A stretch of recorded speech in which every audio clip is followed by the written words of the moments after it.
राधे राधे। सूर्यग्रहण 2083 साल साउन 27 गते बुधबार अर्थात् 2026 अगस्त 12 तारिकको दिनमा लाग्दैछ र यो सूर्यग्रहण खग्रास सूर्यग्रहण हो।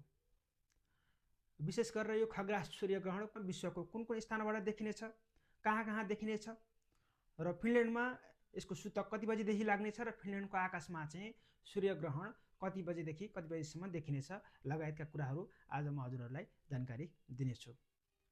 यो अहिले आउँदै गरेको सूर्यग्रहण चाहिँ खग्रास सूर्यग्रहण हो। नेपाल, इन्डिया लगायतको एसियाका अधिकांश क्षेत्रहरूमा यो सूर्यग्रहण देखिँदैन, किनभने त्यस स्थानमा रात परिसकेको हुनेछ र नदेखिएको स्थानमा सूर्यग्रहण बार्न आवश्यक छैन, बार्न पर्दैन। यो सूर्यग्रहण चाहिँ खग्रास सूर्यग्रहण हो।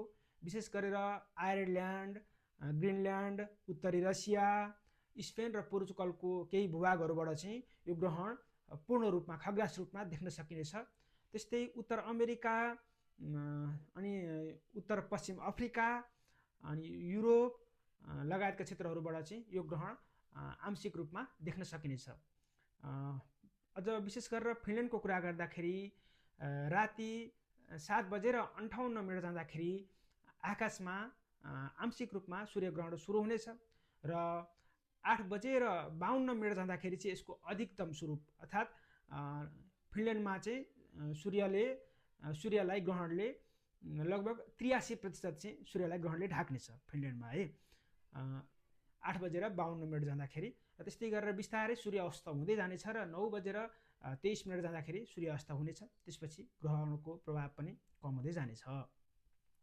अब यो ग्रहणको सूतक कुन समयमा बार्ने, कसरी बार्ने भन्ने कुरामा चाहिँ अब चन्द्रग्रहणको लागि 3 प्रहर बार्नु सूतक भनेको छ भने सूर्यग्रहणको लागि चाहिँ 4 प्रहर। 4 प्रहर भनेको 12 घण्टा। यदि 12 घण्टा बार्न गाह्रो हुन्छ, अझ आसक्त, वृद्ध र गर्भवती महिलाहरूको हकमा अथवा सुत्केरी महिलाहरूको हकमा यदि बार्न गाह्रो हुन्छ भने कम्तीमा पनि 1 प्रहर चाहिँ बार्नु पर्दछ है। 1 प्रहर भनेको लगभग 3 घण्टा। ग्रहण लाग्नु पूर्व 3 घण्टाको समय चाहिँ बार्दा राम्रो हुनेछ। त्यस्तै गर्भ अवस्थामा रहनुभएका मातृशक्तिहरूको लागि चाहिँ यो ग्रहणको समयमा सकेसम्म बाहिर ननिस्किनु होला। ग्रहणको बेलामा बाहिर निस्किनाले चाहिँ हाम्रो सनातन मान्यता अनुसार बच्चाको गर्भ अवस्थामा रहेको बच्चाको स्वास्थ्यमा चाहिँ गम्भीर असर पुग्नेछ भन्ने हाम्रो मान्यता रहेको छ। सनातन परम्परादेखि चल्दै आएको मान्यता हो यो। र त्यस्तै वृद्ध र आसक्तहरूलाई बाहेक अरूलाई सूतककालमा भोजन निषेध गरिन्छ है ग्रहणकालमा चाहिँ। र यो ग्रहण चाहिँ सकेसम्म खुल्ला आँखाले हेर्नु हुँदैन, यसले आँखामा र स्वास्थ्यमा गम्भीर असर पुर्याउनेछ।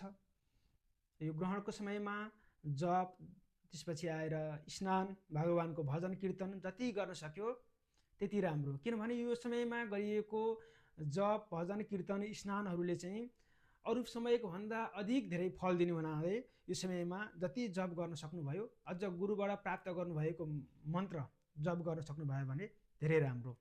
मन्त्र सिद्ध गर्न चाहनेहरूले पनि यो ग्रहणको समयमा मन्त्र सिद्ध गर्दा चाँडो सिद्ध हुने विश्वास गरिन्छ। र अन्य प्रश्नहरू यदि हजुरहरूको मनमा छ भने, जिज्ञासाहरू छ भने तल कमेन्ट बक्समा सोध्न सक्नुहुनेछ है त। ओम अस्तु।